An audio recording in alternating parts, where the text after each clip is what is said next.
राति पाहिले अर्थात आउ गोटे दिन पर विश्व प्रसिद्ध जोरंदा माघ मेला सेथिपाई प्रस्तुति एवं शेष पर्यायर लक्षाधिक महिमा साधु और भक्तों समागम हेब। महण महण घीरे विश्व कल्याण और जगत भक्तर मंगल पाई दीप जलिब एवं ता सांगकु अलेख ध्वनि रे प्रकम्पित हेब जोरंदा पीठ। एहाकु दृष्टि रे रखी जिला प्रशासन और पुलिस पक्षरु व्यापक व्यवस्था ग्रहण करा जायछि। माघ मास शुक्ल पक्ष चतुर्दशी तिथिरु एही माघ मेला आरंभ होई 2 दिन धरी चलिबो।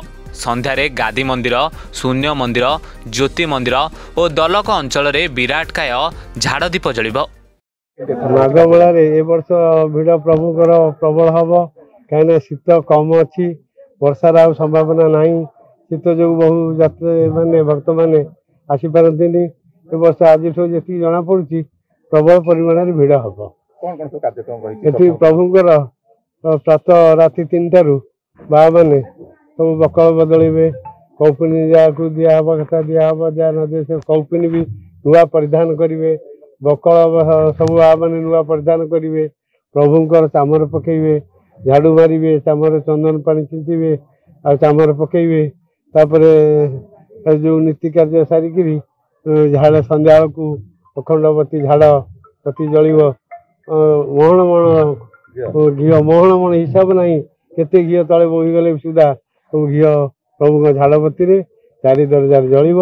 धुनी मंदिर जलिब, शून्य मंदिर जलिब और मंदिर घृतवती आलोकमय विश्व ब्रह्मांडर पाप दर्शन करा जाए।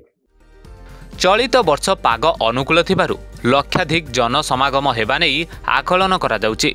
विशेषकर आंध्र प्रदेश, बिहार, छत्तीसगढ़, बेंगल समेत सुदूर नेपाल रु हजार हजार संख्यार महिमा साधु आगमन हेबो बोली कहिसंती महिमा साधु। ता सहित राज्यर विभिन्न कोण अनुकोणरू लक्षाधिक महिमा भक्तों भिड़ मध्य हेबो। सेथिपाई जिला प्रशासन पक्षरु सबु विभागर अधिकारी और महिमा साधु को नहीं पूर्वरु 2 थर बैठक सरीथिबा बेले गादी मंदिर सम्मुख में स्वतंत्र बैरिकेड निर्माण करा जायछि। ना मु सब वर्ष प्राय आसे पाखे मो रिलेटिव घर अच्छी आम 2 दिन आगु पलि आसु जाकि देखा भिड़ तो बुली हेनी एवं आसु सब जगह देखा ठाकुर को बहुत माने भी प्रति जिते थर आसे से ठाकुर को दर्शन करके जाए। केते खुशी ना बहुत खुशी लगुच मु तो वर्ष थर अपेक्षा करता है ये दिन को जब भी आसे ठाकुर स्थान को मत बहुत खुशी लगे। हाँ बहुत उत्साहित वर्ष थे समस्ते अपेक्षा करथांती जोरंदा महिमा गादी मेला केबे आसीबो आ समस्त साधु भक्त माने एकत्रित हेबे। साधुओं सहित समस्ते माने आसिकी साधु दर्शन करेंगे आ समस्त वर्ष थे साक्षात हेबो।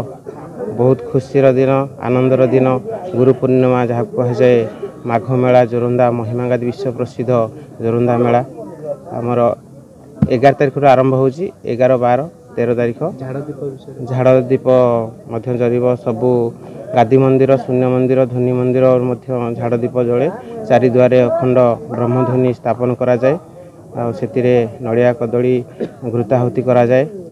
एठारे शांति श्रृंखला पाई मध्य पुलिस पक्षरु व्यापक फोर्स मुतयन रहिबे। कौनसी प्रकार जेमिति विशृंखला न उपजे सेथि प्रति प्रशासन मध्य विशेष ध्यान दैछि। अन्यपटे मेला पाई राज्यर विभिन्न स्थानरू उठा व्यवसायी माने जोरंदारे आसी पसरा मिलाई सारिलेनी। भल 2 पैसा रोजगार हेबो बोली सेमाने मध्य आशा रखिचंती। विश्व प्रसिद्ध पवित्र माघ मेला जोरंदारे हेबाकु जाउछि। एथर आमे केमिति सुरखुरे माघ मेला करि परिबा तार परिमल व्यवस्था केमिति आमे ध्यान रखि परिबा लोकन को गमनागमन केमिति सुविधा रहिबो एवं मद्यप व्यक्ति मानको केमिति सेठी गंडगोल रहिबो नै ए सब बाबद आमे चर्चा कले।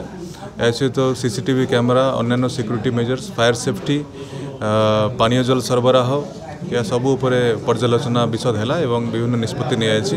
आमे आशा करछु खूब सुंदर माघ मेला आमे आउथर एथर भी दे परिबा। आसंता काली ठारू आरंभ हेबाकु जाउची विश्व प्रसिद्ध माघ मेला।